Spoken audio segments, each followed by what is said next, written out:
It looks like Carney is about to lose a lot of confidence in the House as he is not going to obey and table a spring budget. And I wonder if besides the budget, there's any political parties who are interested about legislative work, which is supposed to be what MPs do, because at this point, it hasn't been on the political radar since the election. There's a reason everybody is fixated on the budget. We don't know where the money is going. The Liberals don't save money at all. They spend. As Carney has said, he's going to spend a lot to invest in Canada, into projects that we know nothing about. The country is in extreme levels of debt right now, and a budget would also give a guideline for the government and the rest of the country to know exactly what is going to happen and where this spending is going. To your point, I counted, they passed 3 bills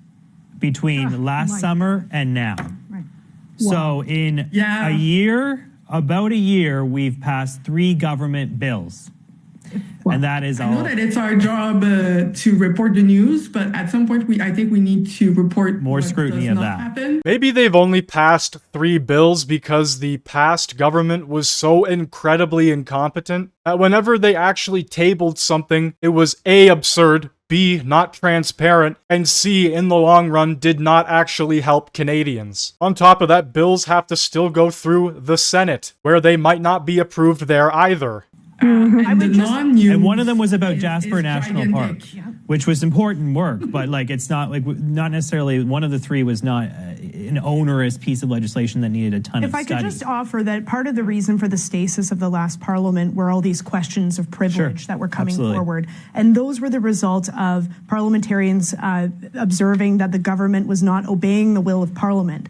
So this is a really important opportunity for our new prime minister. The will of parliament is to table a budget or an economic statement. If they don't do that, if they don't obey the will of parliament, we can expect more stasis in the fall with questions of privilege about why they didn't offer up the economic update that was requested. And that's exactly what is going to happen. Carney nonstop has talked about removing trade barriers within the country, building Canada up, investing in Canada, making it an energy superpower. He just wants to spend. We don't know where a single dollar of it is going. Nobody is being clear on what they are investing in, not even premiers. A lot of the premiers just end up repeating the same talking points that Carney has. When the government can't come clean with a budget, you start to wonder what else they're not coming clean on. For somebody that boasts about how much experience they have being a banker internationally, we're not seeing any of that experience get put to use for the actual financial side of the country, the thing that you're supposed to be good at. We have Melissa Lantsman here, absolutely shredding apart this CBC reporter. So Lantsman is the deputy leader of the Conservative Party, and she joins me now. Thanks for coming in. Thanks for having me. Nice to see you.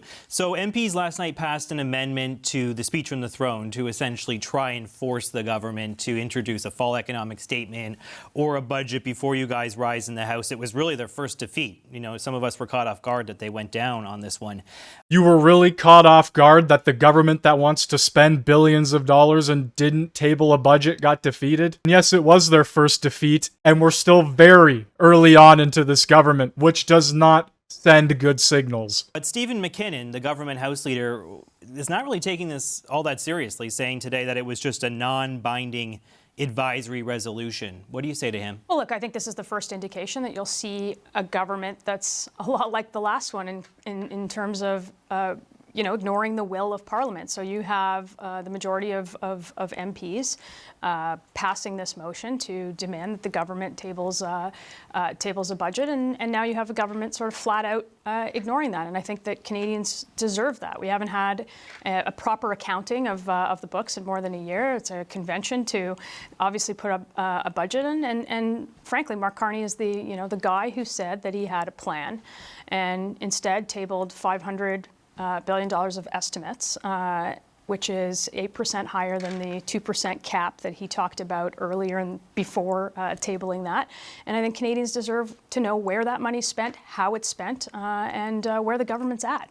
If it's such a concern, though, why was the language kind of weak, frankly, in the amendment? It was saying they're MPs are urging the government to introduce a budget. Why not demand, require, we need to see one? Parliament's not shade of gray. It's introduce a budget or not. Vote yes or no. There's no gray area in this. So MPs, the majority of which have said to the government, hey, table a budget.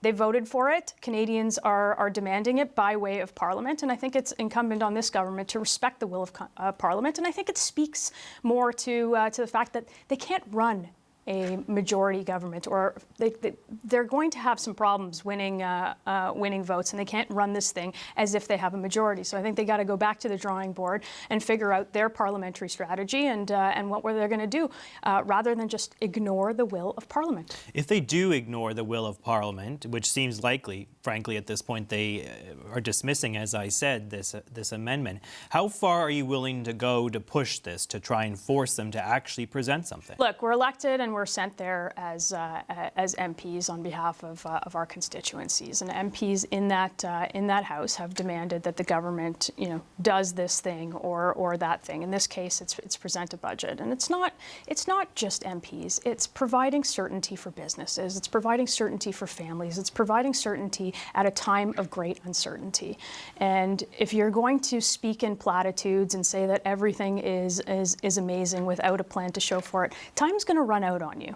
And I think that's what you're seeing from these guys, ignoring the will of Parliament at their first opportunity. The election was only a month ago. The swearing-in ceremony was, a couple weeks ago. Parliament rises at the end of the month. Their argument is they just don't have enough time to put together a budget, to put together, an economic statement.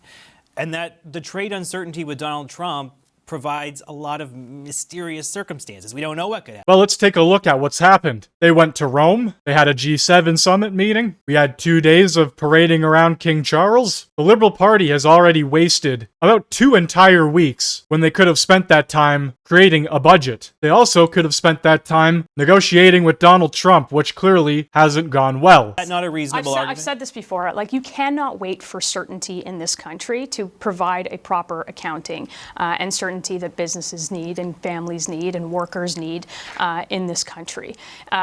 Yes, it has been a month for the election, and already they're ignoring the will of Parliament, the first chance that they can get. In terms of, do they not have time to put a budget together? Well, they do. We know that convention and historically, a government has been elected and presented a budget 3 months later, in some cases 1 month later. So it's not that it's not possible, it's that they don't want to. I want to ask you about the First Minister's meeting yesterday. It was a bit of a love-in. I'm not sure how much you saw of it, but premiers left there saying it was one of the best meetings they've ever had with the Prime Minister, that things are quite different than they were under Justin Trudeau. Even Alberta's Danielle Smith seemed to have been pleased with what was discussed with Mark Carney yesterday in Saskatoon. What do you make of what transpired there between the premiers? Yeah, look, I think it's more a commentary on the last 10 years and who was at the helm and how bad the meetings could have been. I hadn't been in the room for the meetings with Trudeau, but I think this is Mark Carney falling short of his own expectation setting. He came there, he said, I'm going to provide a list. We're going to have a list of shovel-ready projects or however he said. And there's no list and there's no details. And again, to provide certainty for investors to come here and actually start building the projects, to start making plans about building the projects, there's lots of things that you can say. It's not only the projects, it's pronouncements on whether you're going to kill Bill C-69 or the tanker ban, the industrial carbon tax. If this guy is about a plan and he's about certainty, yesterday certainly wasn't it. It was a lot of platitudes and a lot of photo ops. The premiers didn't really feel that way, though. They didn't have a problem with there being no definitive list. He essentially said, I'm going to take back your suggestions, we'll think on it, and then we'll come up with a solution. Look, I think you'll get premiers from all kinds of sides on this, but it's his own expectation setting that he's going to fall short on, not anybody else's. He's the one who said that he would have a list and and we didn't get a list, or we didn't get any sort of formal plan. There's only so long that Canadians in a crisis and with the uncertainty that we have are going to stand the platitudes, and I suspect that time will be shorter than you think. Leave it to the CBC to run defense for a government that has provided absolutely nothing. Look, the premiers could sit there and say that they had this amazing conversation and things are fine and dandy, and it honestly only sounds like they're saying this because of how bad Trudeau truly was. The bar is so low. We're talking Mariana Trench levels of low, and when Carney does literally one thing positive, simply just meets with the premiers, they're all ready to lockstep for him. I don't believe it. I'll believe it when we start to see real action. Anyway, I want to know what you think down in the comment section below. Hit that like button, hit that sub button if you are new, and thank you very much for watching.